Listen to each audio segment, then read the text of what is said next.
추수감사주일 예배의 자리에 모였습니다. 우리 옆에 있는 분들과 같이 인사할 때 하나님의 은혜에 감사합시다라는 인사로 함께 나눴으면 좋겠습니다. 하나님의 은혜에 감사합시다.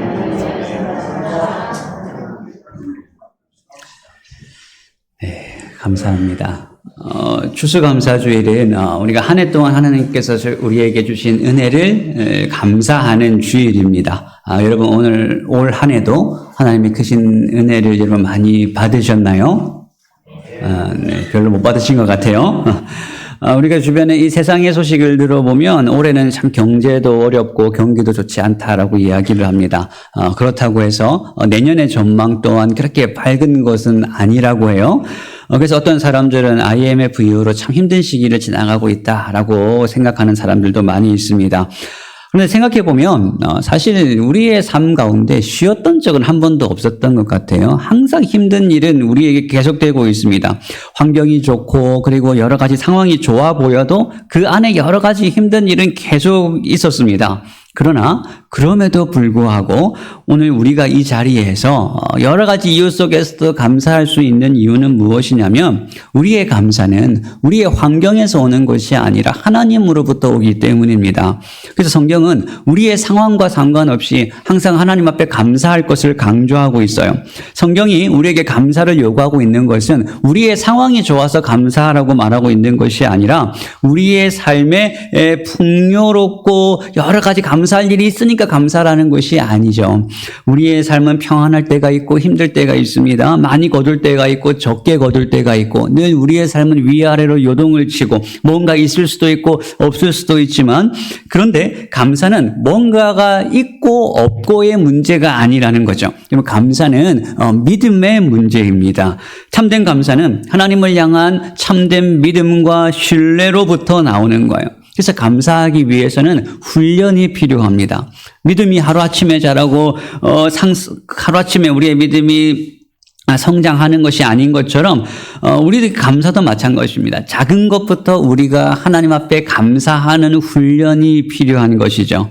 왜냐하면 많은 것을 가지고 있지만 그 많은 것을 가지고도 불평하고 불만족하고 원망하는 사람이 있는 반면에 모든 것을 잃어버렸지만 그 가운데에서 또 감사하는 사람이 있습니다. 그러니까 감사라는 것은 우리의 소유의 많고 적음의 문제가 아니라는 거죠. 많이 누리고 적게 누리고의 문제가 아니에요. 하나님을 우리가 신뢰하면 신뢰하게 될수록 하나님과 친밀하면 친밀하게 될수록 감사는 그것과 비례해서 늘어나게 되어 있습니다. 그러니까 감사는 우리의 환경과 조건에 달린 것이 아니기 때문에 바울은 범사에 감사하라라고 우리에게 명령하는 거 아니겠어요? 이런 의미에서 본다면 누가 진짜 부자이겠습니까? 성경에서 말하는 부자는 실제 부자는 돈이 많고 적음에 따라서 우리의 부유함이 결정되는 것이 아니라 내가 가진 것으로 하나님 앞에 감사할 수 있는 사람이 진짜 부자입니다. 그러면 성경에서 말하는 진짜 복이 무엇입니까? 성경은 우리의 소유의 많음을 절대 복이라고 말하고 있지 않아요. 성경에서 말하는 진짜 복은 하나님께서 우리의 진짜 복이 되십니다. 하나님께서 아브라함에게 하신 말씀이 뭐예요? 내가 너의 지극히 큰 상급이다. 내가 너의 지극히 큰 상급이라고 하나님께서 아브라함에게 말씀하셨어요. 그러니까 하나님께서 우리의 상급이라는 거죠. 그러니까 우리가 하나님을 소유하고 있는 것이 우리의 복이라는 것입니다. 그런데 만약에 우리에게 돈이 많아졌어요. 하루아침에 돈이 많아졌는데 그 돈 때문에 하나님을 점점 멀리하게 된다면 여러분 그 돈 많은 것이 우리에게 복이라고 말할 수가 있을까요? 내가 돈은 얻었지만 물질은 얻었지만 우리의 진짜 상급이 되시는 하나님과 멀어지게 된다면 우리가 소유한 그 돈과 물질은 오히려 독이 되는 것이죠. 그래서 하나님께서는 때로는 우리에게 힘든 순간을 허락하시고 우리에게 고난과 어려운 시기를 허락하시는 이유가 무엇이겠습니까? 왜 힘들고 어려운데 그것이 축복이 될 수 있는 이유가 뭐겠어요? 그 고난과 어려움, 그 시간은 물론 힘들고 어렵지만 그 고난과 어려움 때문에 우리가 더 하나님께 가까이 나아가고 우리의 큰 상급이 되시는 그 하나님을 찾게 되니까 그 순간은 고난과 축복이 복이 되는 것입니다. 힘들고 어렵지만 우리가 더 하나님께 매달리게 되고 하나님과 더 가까워지게 되는 거예요. 그러면 하나님께서 우리의 복이심을 믿는다면 우리의 인생의 풍성함은 결국 우리가 그 하나님께 얼마나 많이 감사할 수 있는가에 달려 있습니다. 지금 내가 누리는 것에 감사하는 것이죠. 내 손에 지금 들려져 있는 것으로 감사하는 것입니다. 지금 나에게 주어진 모든 상황이 하나님의 은혜임을 믿고 감사하는 거예요. 저는 오늘 이 추수감사주일이 여러분들의 상황과 여러 가지 현실을 뛰어넘어서 하나님께서 주시는 참된 은혜로 풍성한 감사가 있는 주일이 될 수 있기를 주님의 이름으로 축복합니다. 바로 이것이 오늘 본문이 우리에게 보여주는 감사의 원리입니다.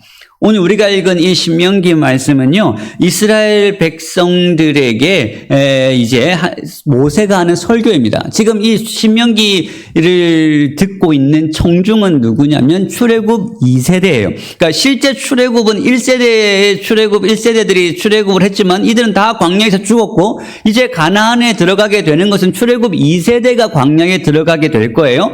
이 광야에 들어가게 될 출애굽 2세대들에게 이제 모세는 자기의 마지막 죽음을 앞두고 자기의 모든 힘을 다하여서 그 가나안에 들어가서 어떻게 살아가야 될 것인가를 설교하고 있어요. 그러니까 모세의 고별 설교와 같은 것이 신명기입니다. 그런데 이 신명기는 모세의 3편의 설교로 구성이 되어 있어요. 그 3편의 설교 가운데 두 번째 설교의 마지막 부분이 오늘 우리가 읽은 본문입니다. 그런데 이제 이 모세는 오늘 본문을 통해서 이스라엘 백성들이 그 가나안에 들어가서 어떻게 하나님 앞에 감사하는 삶을 살아가야 될 것인가를 마지막으로 설명하고 있습니다. 모세는 너희가 얻은 그것으로, 너희가 가나안에 들어가서 얻은 그것으로 하나님 앞에 감사해야 된다. 이것이 오늘 우리가 읽은 본문의 핵심입니다. 그럼 우리가 어떻게 감사해야 되는가? 첫 번째로는 지금 얻은 것에 감사하라는 거예요. 그러니까 우리가 누리고 있는 이 현재에 감사하는 것입니다. 1절을 보시면 내 하나님 여호와께서 내게 기업으로 주어 차지하게 하실 땅에 내가 들어가서 거기에 거주할 때에 라고 되어 있어요. 거기에 거주할 때라는 말은 아직 이스라엘이 가나안에 들어가지는 못했죠. 그런데 반드시 들어가게 될 것이고 거기서 거주하게 된다는 거예요. 중요한 것은 그 땅을 주시는 분이 누구라고 설명하고 있습니까? 내 하나님 여호와께서 내게 기업으로 주어 차지하게 하실 땅이라고 이야기하고 있어요. 그러니까 하나님께서 이스라엘에게 주신 땅이라는 것입니다. 물론 이스라엘은 그 땅에 들어가기 위해서 이제 앞으로 전쟁도 해야 되고 노력하고 애쓰고 그 밭도 가꾸고 여러 가지 노력을 해야 됩니다. 그러나 그 땅을 차지하게 하고 그 땅에 나는 열매를 먹게 하시는 분은 누구라는 거예요? 하나님께서 이스라엘 백성들에게 너희에게 은혜로 주실 것이라고 모세가 설명을 하고 있습니다.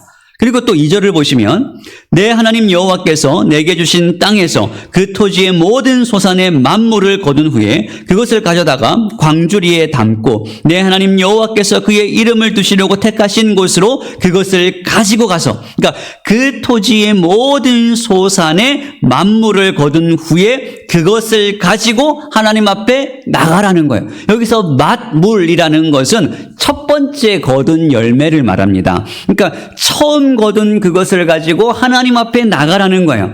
그럼 성경은 항상 이 첫 열매, 처음 거둔 것을 굉장히 강조하고 있어요. 출애굽기 13장 2절을 보시면 이스라엘 자손 중에서 무릇 처음 태어난 것, 곧 사람이나 짐승을 막론하고 처음 태어나는 것은 다 누구 것이라고요? 내 것이라, 하나님의 것이다 라고 말씀하고 계세요. 출애굽기 23장 19절을 보시면 내 토지에서 처음 익은 열매의 좋은 것을 가져다가 내 하나님 여호와의 전에 드릴지니라. 또 로마서 11장 16절에서 사도 바울은 제사하는 처음 익은 곡식 가루가 어떻다고요? 거룩한 즉이라고 설명을 하고 있습니다. 즉 하나님께 첫 열매로 감사하는 것, 이 첫 열매가 거룩하다고 사도 바울이 이야기하고 있어요. 왜 거룩하냐면 하나님께서 처음 얻은 그것을 특별하게 구별하셨기 때문에, 그래서 그 처음 것은 하나님께로 돌려진 것이기 때문에 그 거룩한 것이라는 거예요. 그러니까 왜 이 첫 열매가 이렇게 중요한가? 이 첫 열매가 상징하는 것이 뭐예요? 첫 열매가 상징하는 것은 첫 번째는 나머지 모든 것을 상징합니다. 그러니까 전체를 상징하는 거예요. 그러니까 첫 열매를 드렸다는 것은 수확한 전부를 하나님 앞에 올려드렸다라는 의미가 거기 담겨져 있는 거예요. 그러니까 하나님께서 우리에게 주신 모든 것이 다 하나님의 은혜인데 이 모든 것이 다 하나님께서 주셔서 하나님의 것인데 이 모든 것을 다 드릴 수는 없으니까 그 중에 첫 번째 난 것을 구별하여 하나님 앞에 드림으로써 나머지 모든 것이 다 하나님의 것입니다. 하나님이 주신 것입니다. 이 모든 것을 하나님 앞에 올려드립니다. 라는 상징적인 의미를 담고 있는 거예요. 그래서 이 처음 것을 하나님 앞에 올려드린다는 것은 하나님께서 지금 나에게 주시는 이 은혜가 이 한 번으로 끝나는 것이 아니라 앞으로도 다 하나님께서 우리의 모든 필요를 채워주실 것입니다라는 믿음의 고백이기도 한 거예요. 그러니까 내 삶과 그리고 내 능력, 내 수고로만 우리의 삶이 사라지는 것이 아니라 이것은 하나님의 은혜로 살아가는 것입니다. 하나님께서 다 주셨습니다라는 믿음의 고백을 그렇게 하나님 앞에 올려드리는 거죠. 이것이 우리가 11조를 드리는 원리와도 같습니다. 우리의 모든 소득 가운데 첫 열매를 하나님 앞에 구별하여 드립니다라는 의미가 우리의 소득의 10분의 1을 하나님 앞에 드림으로써 우리는 뭘 드리는 거예요? 우리의 모든 것을 하나님 앞에 올려드리는 것과 마찬가지입니다. 이 모든 것이 하나님께서 나에게 주신 것입니다. 하나님의 은혜입니다. 라는 것을 믿음으로 구별하여 하나님 앞에 올려드리는 거죠. 여러분 이렇게 첫 열매가 얼마나 중요하냐면 이 첫 열매를 구별하여 하나님 앞에 드리는 절기가 따로 있습니다. 초실절이라는 구약의 절기가 있어요. 이 초실절, 첫 열매를 하나님 앞에 올려드리는 이 초실절이 언제냐면 6월절이 지난 첫 번째 안식일이 초실절입니다. 6월절이 지난 첫 번째 안식일이 지난 그 다음날. 그러니까 6월절 안식일이 지난 그 다음날이 초실절이 되는 거예요. 6월절 안식일이 지난 그 다음날. 여러분 어디서 많이 들어본 날 아닙니까? 언제일까요? 예수님께서 6월절 안식일 그 다음날 예수님께서 부활하셨어요. 안식 후 다음 날, 그러니까 예수님께서 부활하신 날이 어떤 절기에 부활하신 거예요? 초실절에 부활하신 거예요. 초실절은 어떤 날이라고요? 첫 열매를 드리는 날. 그것을 가지고 사도 바울은 뭐라고 우리에게 이야기하냐면 이제 그리스도께서 죽은 자 가운데서 다시 살아나사 잠자는 자들의 뭐가 되었다고요? 첫 열매가 되셨도다. 그러니까 첫 열매가 예수님께서 우리의 부활의 첫 열매가 되셨다는 거예요. 예수님께서 우리의 부활의 첫 열매가 되셨다는 것은 무슨 뜻입니까? 예수님께서 부활의 첫 열매로 드려지심으로써 무엇을 보장하는 거예요? 나머지 모든 하나님의 백성들의 부활을 보증하시는 거예요. 나머지 모든 백성들이 다 하나님 앞에 올려드려진 것이죠. 그래서 예수님께서 부활의 첫 열매는 우리의 부활을 상징하고 보증하는 것입니다. 이처럼 첫 열매가 이렇게 중요한 것이죠. 그러니까 우리가 하나님 앞에 감사를 드린다라는 것은 지금뿐만이 아니라 앞으로도 하나님께서 우리의 모든 것을 채워주시고 우리의 모든 것 가운데 하나님께서 가장 선한 것으로 주실 것이라는 우리의 믿음의 고백을 드리는 것이죠. 여러분 오늘 여러분들에게 주어진 현실이 무엇이든지 여러분들에게 있는 그것이 무엇이든지 여러분들이 가지고 있는 그것으로 하나님 앞에 감사하는 추수감사주일이 되시기를 주님의 이름으로 축복합니다. 감사는 믿음의 고백입니다. 자, 그러면 우리가 감사가 중요하다는 것은 알겠어요? 근데 감사가 중요한데 사도 바울은 여기서 끝나는 것이 아니라 우리에게 뭐라고 명령했다고요? 범사에 감사하라라고 우리에게 명령하고 있어요. 모든 일에, 모든 상황에, 모든 조건에 감사하라는 거예요. 바울은 단순히 감사할 줄 아는 사람이 되라는 것이 아니라 감사하는 것이 데살로니가전서에서 그게 하나님의 뜻이다라고까지 이야기를 합니다. 그러면 성경이 우리에게 이렇게 감사를 강조하는 이유가 뭘까요? 우리가 하나님 앞에 감사하지 않으면 하나님께서 뭔가 부족하시기 때문에 그렇습니까? 우리가 하나님 앞에 감사를 많이 하면 많이 할수록 하나님께서 무언가를 많이 더 얻으시기 때문에 우리에게 감사를 요구하시는 거예요? 그런 게 아니라 감사는 하나님을 위한 명령이 아니에요. 우리가 감사하지 않아도 하나님께서는 모든 것으로 이미 충만하신 분이십니다. 그럼에도 불구하고 성경이 우리에게 감사하라고 명령하는 것은 감사가 하나님을 위해서 감사라는 것이 아니라 이 감사는 우리를 위한 명령이기 때문에 그렇습니다. 그럼 하나님께서 원하시는 것이 뭔지 아세요? 하나님께서 원하시는 것은 우리가 하나님의 은혜 아래에서 기뻐하기를 원하십니다. 우리가 하나님의 은혜 아래에서 행복하기를 원하세요. 하나님께서는 하나님이 주시는 은혜로 우리가 행복하기를 원하십니다. 그러니까 우리가 행복한 것이 하나님의 뜻이에요. 그런데 우리의 삶 속에서 이런 여러 가지 어렵고 복잡한 환경 속에서도 우리가 행복할 수 있는 비결이 뭔가? 그게 바로 감사라는 것입니다.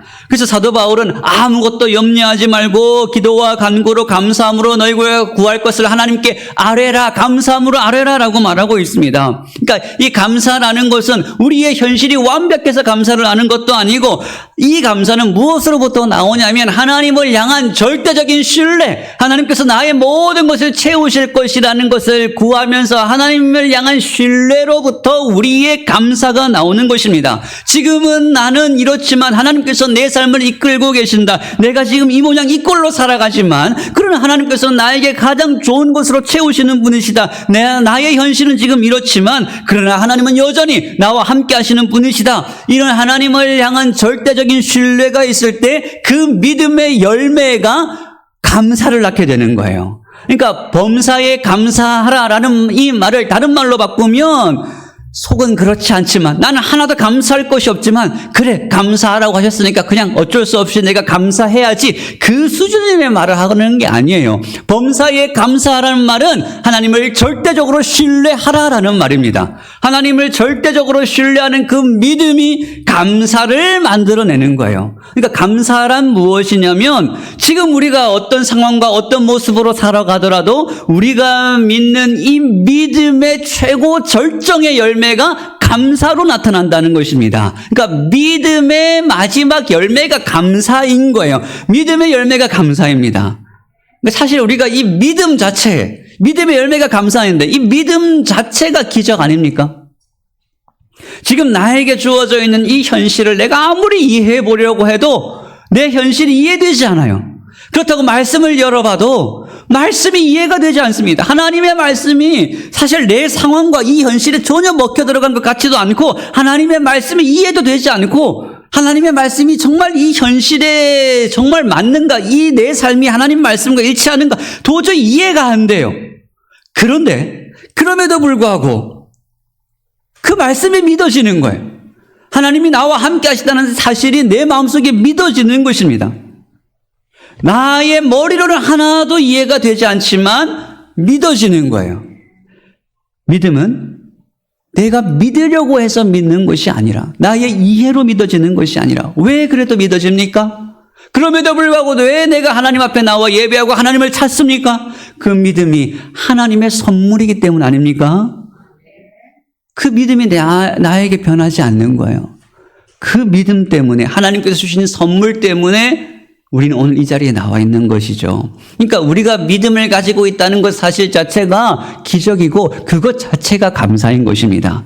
그러니까 우리의 첫 열매를 하나님께 드린다는 것은 결국 우리가 가진 이 믿음의 고백을 하나님 앞에 올려드리는 것이나 마찬가지입니다. 그리고 하나님께서 기뻐하시는 것은 우리의 그 믿음을 기뻐하시는 거예요. 우리가 아무리 추수감사주의 헌금을 많이 한다고 하더라도 하나님께서 그 금액을 기뻐하시는 것이 아니라 우리의 믿음, 우리의 마음을 하나님께서 그것으로 나타나는 감사를 하나님께서 기뻐하시는 거예요. 여러분, 하나님께서 오늘 여러분들에게 지금 주신 것으로, 여러분들의 지금 상황으로 믿음으로 감사할 수 있기를 주님의 이름으로 축복합니다. 우리가 두 번째 감사할 수 있는 이유는 우리의 과거 때문에 감사할 수 있어요. 그것이 5절 이하의 말씀입니다. 이스라엘은 젖과 꿀이 흐르는 가나안 땅에 이제 앞으로 들어가게 될 것인데, 원래 이스라엘은 어떤 민족이었냐면 이런 은혜를 입을 만한 백성들이 아니었습니다. 5절을 보시면, 너는 또 내 하나님 여호와 앞에 아뢰기를 내 조상은 방랑하는 아람 사람으로. 그러니까 이스라엘 사람은 원래 어떤 사람이었냐면, 이스라엘의 조상인 아브라함은 원래 땅을 한 평도 소유하지 못한 이리저리 방황하던 사람이었다는 거예요. 그리고 5절에 보시면 이 아브라함과 그 믿음의 조상들이 애굽으로 내려가서 거기에 소수로 거류했다는 거예요. 소수. 굉장히 우리의 민족은 작았다는 거예요. 그런데 하나님의 은혜로 번성하게 되었는데, 또 거기서 크고 강하고 번성한 민족이 되었는데, 문제는 뭐냐면 애굽 사람이 이제는 우리를 학대하며 우리를 괴롭히며 우리에게 중노동을 시켰다. 한마디로 우리는 애굽의 노예였다는 것입니다. 근데 7절에 우리 조상의 하나님 여호와께서 우리의 음성을 들으시고 우리의 고통과 신고와 압제를 보시고 그분의 크신 손과 편 팔로 우리를 애굽에서 인도하여 내셨다는 거예요. 하나님께서 우리를 인도하여 내실 뿐만 아니라 우리를 이 땅, 곧 젖과 꿀이 흐르는 땅을 우리에게 선물로 주신 것입니다. 그러니까 원래 이스라엘 민족들의 자격은 이런 놀라운 축복과 이런 땅을 가질 만한 백성들이 아니었다는 거예요. 그런데 과거에 베푸신 하나님의 은혜가 지금까지 지속되는 결과로 오늘 우리가 이렇게 누리며 살아가게 되었다고 믿음으로 고백하는 것입니다. 그러니까 과거에 베푸신 하나님의 은혜가 없었다면 오늘 우리는 이런 은혜를 절대 누릴 수 없었습니다. 그러니까 우리 감사를 하게 되는 것이죠. 그러니까 과거를 기억함으로써, 과거에 베푸신 하나님의 은혜를 기억함으로써 무엇을 우리는 확신하냐면 하나님은 신실하고 변하지 않으시는 하나님이시니까 과거의 은혜를 베푸시는 그 하나님은 오늘도 은혜를 베푸시고 앞으로도 우리에게 계속해서 은혜를 베푸실 그 하나님이라는 사실을 우리는 확신하게 되는 것입니다. 이걸 믿음으로 감사하는 것이죠. 여러분, 하나님의 은혜를 기억하는 사람만이 참된 감사를 할 수가 있습니다. 여러분, 하나님께서 하신 일을 여러분이 기억하셔야 돼요. 바울의 간증을 보세요. 우리가 사도행전을 공부하면서 바울의 3번의 간증을 함께 살펴봤습니다. 그런데 바울의 간증은 시간과 장소와 대상도 다르지만 바울의 간증에서 빠지지 않는 한 가지가 있습니다. 바로 과거 다메섹 도상에서 자기를 만나주신 예수님의 은혜에 대해서 항상 고백하는 거예요. 죄인 중에 괴수와 같은 자신을, 그 예수를 핍박하고 예수 믿는 자를 핍박하던 그 자신을 예수님께서 직접 찾아와 주셔서 자기를 만나주신 말로 다할 수 없는 그 은혜를 사도 바울은 항상 고백합니다. 자기의 간증을 할 때마다 그 과거를 기억하고 고백하는 거예요. 그 만남과 그 은혜가 없었다면 지금과 같은 삶이 없었다는 것입니다. 그래서 자기는 지금 어떤 고난을 당하고 어떤 어려움이 있고 어떤 죽음의 위험을 당한다고 할지라도 그 은혜를 기억한다면 감사하지 않을 수가 없는 거예요. 바로 그 은혜가 바울의 모든 고난을 이기게 만들고 지금 어떤 모습으로 살아가든지 간에 과거에 주어진 변하지 않는 그 은혜를 기억하면서 지금도 그 은혜가 바울과 함께하고 있다는 사실을 확신하면서 그것을 감사하고 있어요. 감옥 안에서도 감사하는 것입니다. 여러분, 여러분들에게 주신 하나님의 은혜를 여러분 기억하시기를 바랍니다. 여러분, 혹시 여러분들 중에 감사를 잃어버리신 분들이 있다면, 감사를 할 수 없는 분들이 계시다면 여러분, 하나님께서 과거에 여러분들에게 주신 은혜를 기억하시기를 바랍니다.